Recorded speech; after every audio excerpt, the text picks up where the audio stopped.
Marilyn and I went to Prague. And we went to Prague to attend the World Federation of Jewish Child Holocaust Survivors and their descendants annual meeting. And I've been to 30 of those. So this one was in Prague. What I didn't know was that Rudy was there.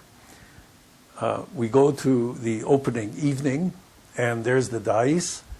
Am I saying that right? Dais. And there's the rabbi of Prague and the mayor and everybody that's the dignitaries that are going to welcoming this particular group in a hall for hundreds. There may have been 500 or 600 of us there for this meeting, and we're way at the back, and we look up, and there's Rudy. So this is pretty terrific. And he's up there as a key speaker, main speaker. And he gets up and he gives a talk, and I can't remember now whether, I think it was in English, Rudy's English.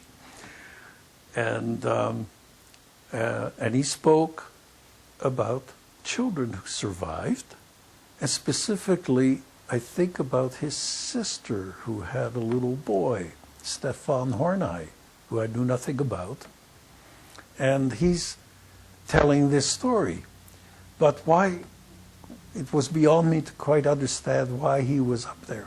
It was because he's a Czechoslovak hero. He has medals galore from his being a partisan after his escape from Auschwitz, fighting in Czechoslovakia with the partisans, and gradually being recognized for his escape and what he has done, but in that region of the world only. Now, next thing that happens then about his boyhood is somehow he hears that I am there. We try to find each other after the meeting with no success. The crowds were too big, and finally he left. He found out where we were staying, and the next day appears to take Marilyn and myself on a personal tour guided by Rudolf Vrba around where he grew up and where he went to school, around Prague. And we walked all over it was the most wonderful afternoon and evening that I can imagine. He showed us everything. He showed us the River Moldau, right? Smetana, the composer, is buried here, and a lecture from him on how democratic Czechoslovakia was. It was the center of democracy in Europe until the Nazis came in. And wherever he went, he would point to some window or other where, as a kid, he remembers as a kid sitting on the lap of, was it Pavel? The premier, after the war, Václav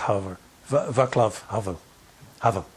Yeah, he sat on his knee when his family visited with them before the war. So these pieces came out from him, and you could see that, he was a vigorous drinker with his students, and doing whatever it was that was led him to pharmacy